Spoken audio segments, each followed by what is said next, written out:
مجھے تو حیرت ہوتی ہے کہ ایم کیو ایم نے ابھی تک الطاف حسین کی جو سوچ ہے، جو اس کا طرز سیاست ہے، اس سے اپنے آپ کو الگ نہیں کیا ہے۔ یہ بظاہر کہتے ہیں کہ ہم الطاف حسین سے الگ ہو گئے ہیں، وہ ایم کیو ایم لنڈن ہو گئی، ہم ایم کیو ایم پاکستان ہو گئے۔ میں نے اسمبلی میں کئی دفعہ کہا ہے اگر الطاف حسین سے الگ ہونا ہے تو اس کی جو زہریلی سوچ ہے، جو زہریلی سیاست ہے، اس کو ختم کرو۔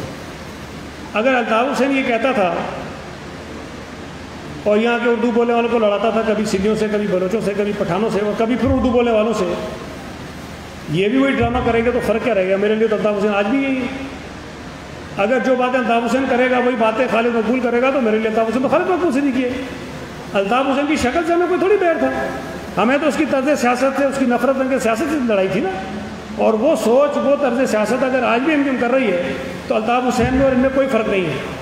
میں گزارش یہ کرنا چاہتا ہوں اپنے اردو بولنے والے بھائیوں سے، خاص طور پہ بہنوں سے، آپ کبھی غور کیجئے کہ ایم کیو ایم کے بننے سے لے کر آج تک اگر ہمارے اردو بولنے والے بھائیوں کو، بہنوں کو فائدہ ہوا ہے، ان کی طرز زندگی بہتر ہوئی ہے، ان کا امیج بہتر ہوا ہے، تو آپ کیجئے سیاست ان کے کہنے پہ۔ لیکن اگر ساری باتوں پہ غور کرنے کے بعد آپ اس نتیجے میں پہنچیں کہ ایم کیو ایم بننے سے پہلے ہمارے جو اردو بولنے والے بھائی اور بہنیں ہیں، ان کا مقام،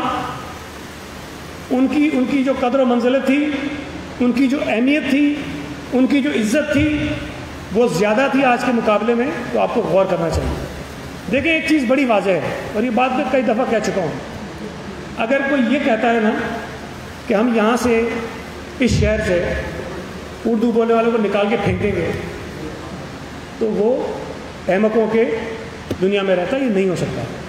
کوئی کہتا ہے ہم یہاں سے پٹھانوں کو نکال دیں گے، پنجابیوں کو نکال دیں گے، وہ احمقوں کی جنت رہتا ہے، نہیں ہو سکتا، یہ امپاسبل بات ہے، نہیں ہو سکتا۔ اسی طرح اگر کوئی یہ کہے کہ ہم یہاں پر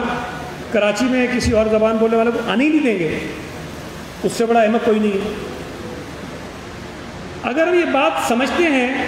کہ بھئی جتنے لوگ کراچی میں رہ رہے ہیں، جتنی قومیتیں ہیں، جتنی زبانیں بولنے والے لوگ رہتے ہیں، یہ لازم و ملزوم ہے، نہ میں کسی کو نکال سکتا ہوں، نہ کوئی مجھے نکال سکتا ہے، تو بہتری تو اسی میں ہے نا کہ مل جل کے رہنے کا حالات پیدا کریں، آپ ایک دوسرے کو ایکسیپٹ کریں۔ آج بھی اگر ایم کیو ایم یہ کہتی ہے کہ صوبہ سندھ کے کسی اور ضلع سے کسی آفیسر کو کراچی نہیں آنا چاہیے، نہیں کیوں؟ کراچی کسی بھارت کا کوئی شہر ہے، اسرائیل کا کوئی شہر ہے، سعودی عرب کا کوئی حصہ ہے، یو اے ای کا کوئی حصہ ہے، کہ مطلب اس ملک میں رہنے والا کوئی شہری جس کو آئین اجازت دیتا ہے، آئین کشمیر میں رہنے والے کو اجازت دیتا ہے، خیبر پختونخوا میں رہنے والے کو اجازت دیتا ہے، پشاور میں رہنے والے کو اجازت دیتا ہے، کوئٹہ میں رہنے والے کو اجازت دیتا ہے کہ وہ کراچی آئے، نوکری کرے، بزنس کرے، کاروبار کرے، سب کچھ کرے۔ یہاں آپ کہتے ہیں جی صوبہ سندھ کے کسی اور ضلع سے بندانا ہے۔ مطلب ان چیزوں سے نفرتیں پیدا ہوتی ہیں، دوریاں پیدا ہوتی ہیں، جو کسی کے حق میں نہیں ہیں، نہ صوبے کے حق میں ہے، نہ صوبے میں رہنے والے لوگوں کے حق میں ہیں۔ بدقسمتی سے ایم کیو ایم کی نیا جب ڈوبنے لگتی ہے، یہ نئے صوبے کی شوشہ چھوڑ دیتے ہیں۔ یہ چاہتے ہیں، یہ میں آپ کو بتا دوں کہ ایم کیو ایم کی سوچ یہ ہے کہ جب یہ کمزور ہونے لگتے ہیں، یہ چاہتے ہیں کہ اس صوبے میں فسادات ہوں۔ یہ چاہتے ہیں کہ کبھی سندھی مہاجر فساد ہو، کبھی پختون مہاجر فساد ہو، کبھی پنجابی مہاجر فساد ہو، کبھی حقیقی اور ایم کیو ایم کی لڑائی ہو۔ یہ لوگوں کو ڈراتے ہیں، اردو بولنے والوں کو، کبھی کہتے ہیں تمہیں سندھی مار دے گا، کبھی کہتے ہیں تمہیں پٹھان مار دے گا، کبھی کہتے ہیں تمہیں پنجابی مار دے گا، کبھی کہتے ہیں تمہیں بلوچ مار دے گا۔ ڈرا کے ان کو اپنی چھتری میں لانا چاہتے ہیں اور بتاتے ہیں کہ ہم ہی تمہارے چوکیدار ہیں۔ اس طرح سے یہ اپنی مردہ اور نفرت انگیز سیاست کو زندہ رکھنا چاہتے ہیں۔ آج پھر جب ان کی سیاست ڈوب رہی ہے، ان کو پتہ ہے کہ ایم کیو ایم سے لوگ اب نفرت کرنے لگے ہیں، کراچی کے شہری، کراچی کے لوگ ایم کیو ایم کی حقیقت سے واقف ہو گئے ہیں، اب ان سے جان چھڑانا چاہتے ہیں۔ ایک مرتبہ پھر ہی نفرت انگیز سیاست انہوں نے شروع کر دی ہے، جو کسی طور پر بھی ناقابل قبول ہے۔ میں آپ سے عرض کر دوں، کراچی صوبہ سندھ کا حصہ تھا، حصہ ہے اور حصہ رہے گا۔ یہ ایم کیو ایم کی سازشوں سے، ان چٹکلوں سے یہ کبھی ختم نہیں ہونے والی چیزیں ہیں۔ میں تو ایک بات بار بار اسمبلی میں ان سے پوچھتا ہوں نا، اس کا جواب کیوں نہیں دیتے ہیں؟ جب پیپلز پارٹی کی حکومت آتی ہے، کہتے ہیں اردو بولنے والا وزیر اعلیٰ کیوں نہیں بن سکتا ہے؟ جب یہ اسٹیبلشمنٹ سے سازشیں کر کے پیپلز پارٹی کے مخالفوں کے ساتھ ملتے تھے اور یہاں حکومتیں بنواتے تھے، کبھی جان صادق علی کی شکل میں، کبھی لیاقت جتوئی کی شکل میں، کبھی کسی اور شکل میں بنتی تھی نا حکومتیں، اور ایم کیو ایم ان میں بہت بڑی پارٹنر ہوتی تھی، سب سے زیادہ سیٹیں ایم کیو ایم کی ہوتی تھی۔ بھئی جہاں تمہیں یہ کہنا چاہیے تھا کہ ہمارا چیف منسٹر ہونا چاہیے ایم کیو ایم کا اس لیے کہ ہماری سیٹیں زیادہ ہیں، تب تم اپنے ووٹرز کا مینڈیٹ بیچتے تھے، تم سودے بازیاں کرتے تھے، تم لیاقت جتوئی سے، جان صادق سے سودے کرتے تھے اور ایم کیو ایم کا چیف منسٹر لانے کے بجائے کسی اور کو بنا دیتے تھے، 1 سیٹ والے کو بنا دیتے تھے، 5 سیٹ والے کو بنا دیتے تھے۔ اور جب پیپلز پارٹی اکثریت میں ہے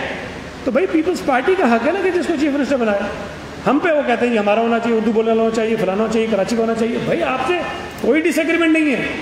چیف منسٹر اس پارٹی کا ہوتا ہے جس کی اکثریت ہوتی ہے۔ اگر پیپلز پارٹی کی اکثریت ہے تو پیپلز پارٹی فیصلہ کریں گے کہ چیف منسٹر کون ہے۔ جب تم حکومت میں تھے، جب تم اکثریت میں تھے، تم یہ فیصلہ کرواتے کہ چیف منسٹر کس کو ہونا چاہیے۔ جان صادق علی کو تم نے بنوایا تھا، لیاقت جتوئی کو تم نے بنایا تھا، علی محمد مہر کو تم نے بنایا تھا، غوث علی شاہ کو تم نے بنایا تھا، یہ خود کرتے تھے۔ تو میں اردو بولنے والے میرے بھائیوں کو بتاتا ہوں کہ ایم کیو ایم ان کے ووٹوں کی سوداگر ہے، ایم کیو ایم ان کے ووٹوں کے سودا کرتی ہے، ان کے حقوق کا سودا کرتی ہے، اور جب